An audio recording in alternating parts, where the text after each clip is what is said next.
საქართველოს პრემიერ-მინისტრი აკეთებს კომენტარს მედიასთან და მას პირდაპირ ეთერში ვთავთ. საწარმო სენაკში, ეს ძალიან საინტერესო საწარმო, სადაც იწარმოება ნატურალური ქართული რძის პროდუქტები და რა თქმა უნდა ძალიან მნიშვნელოვანია ამ საწარმოს და ზოგადად ასეთ საწარმოების გაფართოება და სახელმწიფო მაქსიმალურად ხარს დაუჭერს ბუნებრივი ასეთ საწარმოებს.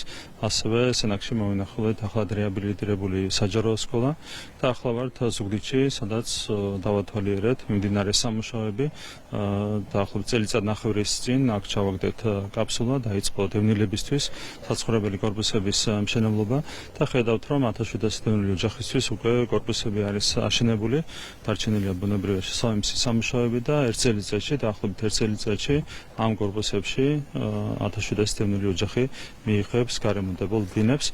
ეს არის ძალიან მნიშვნელოვანი პროექტი, ძალიან მნიშვნელოვანი სოციალური პროექტი და ესეც არის ბუნებრივია სახელმწიფოს ზრუნვის გამოხატულება ჩვენი მოქალაქეების მიმართ, განსაკუთრებით ჩვენი დევნილი თანამოქალაქეების მიმართ. ბრიტანეთის სანქციებზე მინდა გკითხოთ, თუ შეიძლება ბრიტანეთის სანქციებზე მინდა გკითხოთ. ახლა სიაში არის 3 კომპანია საქართველოში ფიქტიურად რეგისტრირებულ კომპანიებზეა საუბარი. ეროვნულმა ბანკმა 2025 წელს გამოავლინა დარღვევები, გამოძიებაც გასულ წელს დაიწყო. რატომ მოხვდა და რას ნიშნავს ახლა ამ სიაში მოხვედრა ამ კომპანიების? მე ვერ გეტყვით, რაც მე გავარკვია, მათი სამოქმედო არეალი არ არის საქართველოში, ამასთან დაკავშირებით ეროვნულ ბანკსაც ჰქონდა კონკრეტული რეაგირება, დანარჩენი ჩვენთვის არ არის საინტერესო, ეს არის ბრიტანული ხელისუფლების საქმე. აი, ბატონო ირაკლი, ჩაკითხო მაგალ თემაზე.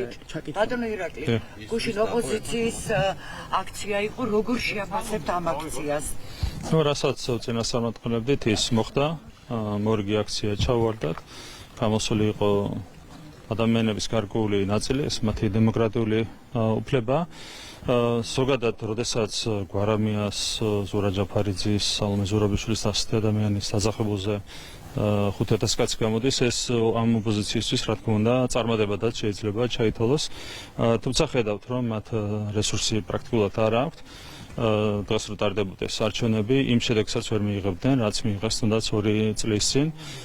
ჩვენ გვაქვს ძალიან მყარი მხარდაჭერა ქართული საზოგადოების მხრიდან, მათ მიმართ მხარდაჭერა არის მიზერული, რაც კიდევ ერთხელ გამოჩნდა, რა თქმა უნდა, გუშინ. აქციებზე მინდა გკითხოთ, თუ შეიძლება აქციებზე ჩავეკითხები. საქართველოს იმსახურებთ უკეთეს.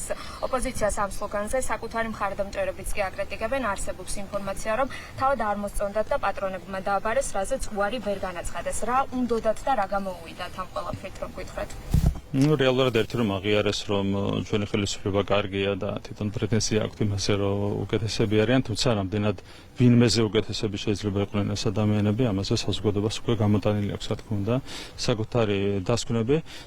არასწორად ხედავენ მათი პატრონები საქართველოში არსებულ მდგომარეობას, აქედან გამომდინარე არასწორად ურჩევენ სლოგანებსაც და ეს არის მათი წარმატებლობის ერთ-ერთი მთავარი მიზეზი. ისინი მოქმედებენ მათ შორის არა საკუთარი შეხედულებების მიხედვით, არამედ გარე დაკვეთების მიხედვით. ეს გარე დაკვეთებიც განისაზღვრება არასწორად გამომდინარე იქიდან, რომ მათი პატრონები და ამკვეთები ვერ გრძნობენ ქართული საზოგადოების მაჯისცემას. ბატონო ირაკლი, ამავე კონტექსტში გითხავთ, მაშინ ჩეხი კონსულტანტი ვლაჟევიჩი, რომელთან დაკავშირებითაც პრაიმ-ტაიმმა გავრცელა ინფორმაცია, რომ ოპოზიცია აპირებს მისი გეგმის მიხედვით მოქმედებას და შეიძლება ითქვას, რომ ოპოზიციის გუშინდელი განცხადებების მერე ეს დადასტურდა კიდევაც, აი თქვენი შეფასება თუ შეგიძლიათ? რა თქმა უნდა, ეს ინფორმაცია არსებობდა. ყოველ ჯერზე მათთვის ჩამოყავთ კონკრეტული ექსპერტები, რომლებიც გეგმავენ კონკრეტულ სცენარებს, თუმცა ყოველ ჯერზე თქვენ ხედავთ, რომ მათი ეს ყველა სცენარი ჩავარდა, იყო ხან აკერმანი, ხან ვიღაც სხვა, ახლა არის ბლაჟევიჩი. ასეც და ისეც ამ ადამიანებს არ აქვს წარმატების რესურსი. ამის მიზეზია მათი წარსული, ამის მიზეზია მათი უახლესი წარსული მათ შორის. რა თქმა უნდა, საზოგადოების დობას ეს ადამიანები ვერასოდეს მოიპოვებენ, არიან აბსოლუტურად უსახური და უსუსური ადამიანები, შესაბამისად მათ აქვს წარმატების აბსოლუტურად ნული რესურსი. მეც მაქვს კითხვები. გიორგი კანდელაკის ეგრეთ წოდებულ კვლევაზე ამჯერად ვაშინგტონ პოსტმა დაწერა ანტიქართული სტატია და ქვეყანას აბრალებს ტერორისტების მომზადების ცენტრის ფუნქციონირებას. თქვენი აზრით კიდევ რამდენი დასპონსორებული მედია გამოაქვეყნებს კანდელაკის ამ ეგრეთ წოდებულ კვლევას და როგორ ფიქრობთ, სახელმწიფოს უნდა გქონდეს თუ არა რაიმე სამართლებრივი რეაგირება მსგავს პროვოკაციულ სტატიებზე? ახალი პატარა ტალღა არის სამოსული ქართულ ხალხზე თავდასხმის ჩვენს ქვეყანაზე, ჩვენს ხელისუფლებაზე თავდასხმის ამში პირდაპირ ყავთ ჩართული აგენტურა, მათ შორის ეს კონკრეტული ადამიანი, რომელიც არის ხალათის ფორმულა, ბატონი კანდელაკი, ჩვენ ვიცით მისი წარსული საქმიანობა, ვიცით დღეს რას აკეთებს. არ ვიცი, შეიძლება სამართლებრივი რეაგირებაც არ იყოს ურიგო ამ ფაქტთან დაკავშირებით, თუმცა ეს არ არის ჩემი საქმე, ეს არის შესაბამისი სახელმწიფო წყაროების საქმე. განცხადებაზე მინდა გკითხოთ, შაჰინის განცხადებაზე მინდა გკითხოთ, უკრაინაში ომის არ უნდა დასრულდეს, რომ შეერთებული შტატებისთვის სასარგებლო ისე უნდა დასრულდეს, რომ შეერთებული შტატებისთვის სასარგებლო იყოს. როგორ უნდა გაიგოს ეს განცხადება ქართულმა ხალხმა? ხედავთ, რომ არავის არ აინტერესებს უკრაინა, ხო? როდესაც საუბარი ომის დასრულებაზე, აქ ვისაც კი ოდნავი სინდისი აქვს, ყველა უნდა საუბრობდეს უკრაინელი ხალხის და ამ ქვეყნის, ჩვენი მეგობარი ქვეყნის უკრაინის ინტერესებზე. თუმცა ჩვენ ვაფრთხილებდით ყველას, აბსოლუტურად ყველას, მათ შორის ჩვენ საზოგადოებას და საზოგადოება მხედველობაში მიიღო ჩვენი გაფრთხილება, რომ არავის არ აინტერესებს სხვა ქვეყნების ბედი. ყველას აინტერესებს საკუთარი ამბავი, საკუთარი ინტერესებით მოქმედებენ და ჯინ შახინი ამის კარგი გამოხატულებაა, მით უმეტეს რომ ჯინ შახინი წარმოადგენს პირდაპირ deep state-ს თელიან წლების განმავლობაში, სწორედ ამის გამო ემტერებოდა ეს ჩვენს ქვეყანას, ემტერებოდა ქართულ ხალხს და საქართველოს. აქედან გამომდინარე ჩვენი გაფრთხილებაც აბსოლუტურად ზუსტი აღმოჩნდა, ყველა მოქმედებს საკუთარი გადმოსახედიდან, არავის არ აინტერესებს ამ შემთხვევაში უკრაინის ინტერესები, უკრაინელი ხალხის ინტერესები და ჯინ შახინის ეს აბსოლუტურად მიუღებელი განცხადებაც არის ამის კიდევ ერთი ბატონო, პრეზიდენტთან დაკავშირებითაც ბოდიში ერთი წამი ვიკითხავ, 26 მაისი იყო გუშინ აქცია და 2011 წელსაც 26 მაისი იყო აქცია, რომელიც კარგად გვახსოვს მაშინდელი მოვლენები.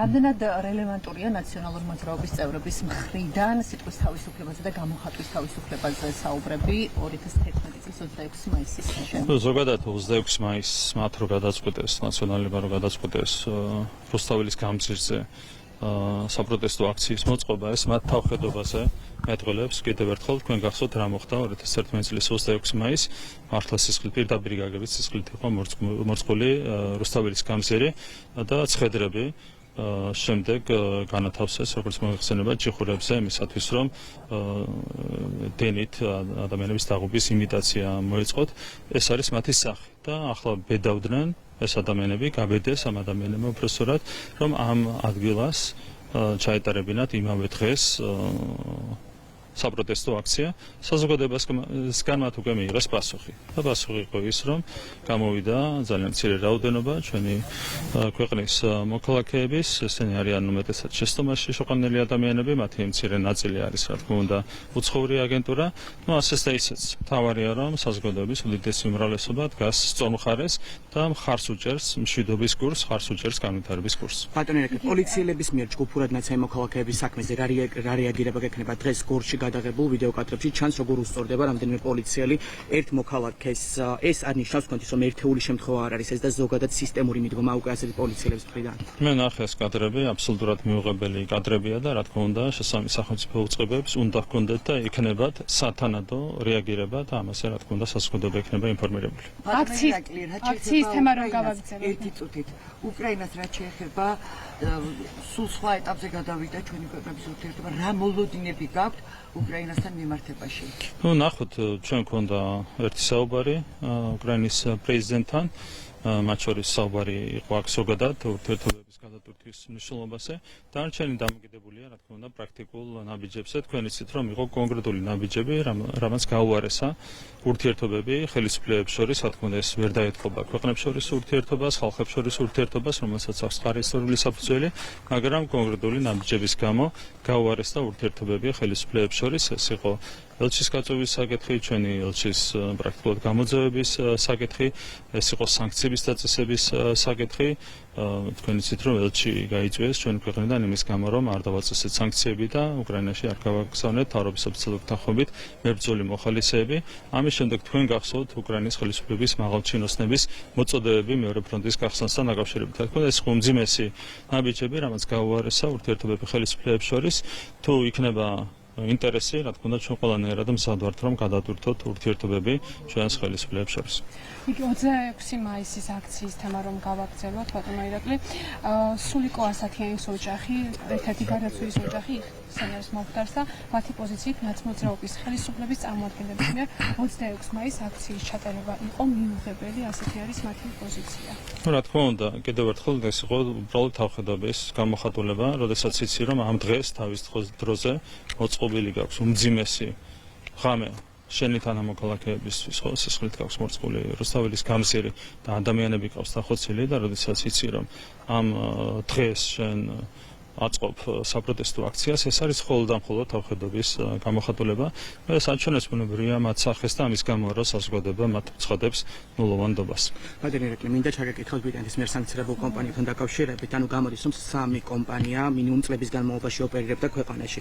რუსეთს ეხმარებოდნენ ისინი სანქციების გვერდის აუზში და ხოდახლა გახდა ეს ცნობილი სახელმწიფო უწყებებისთვის და თუ ვინ ფარველობდა ამ ადამიანებს ფარველობის გარეშე თუ შეძლებდნენ ამდენი ხნის განმავლობაში ასე ოპერირებას ქვეყანაში. კიდევ ერთხელ საქართველოს მათი სამოქმედო არეალი ჩემი ინფორმაციით არ ვრცელდებოდა.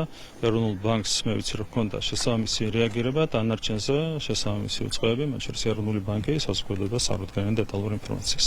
ბრიტანის თქვენ მიაწოდეთ ინფორმაცია და არა პირიქით ბატონო. მე კიდევ ერთხელ მერჩენია რომ კომპეტენტურმა უწყებამ მიაწოდოს შესაბამისი ინფორმაცია საზოგადოებას. ეს არის ამ შემთხვევაში ეროვნული ბანკი. მადლობა. მადლობა.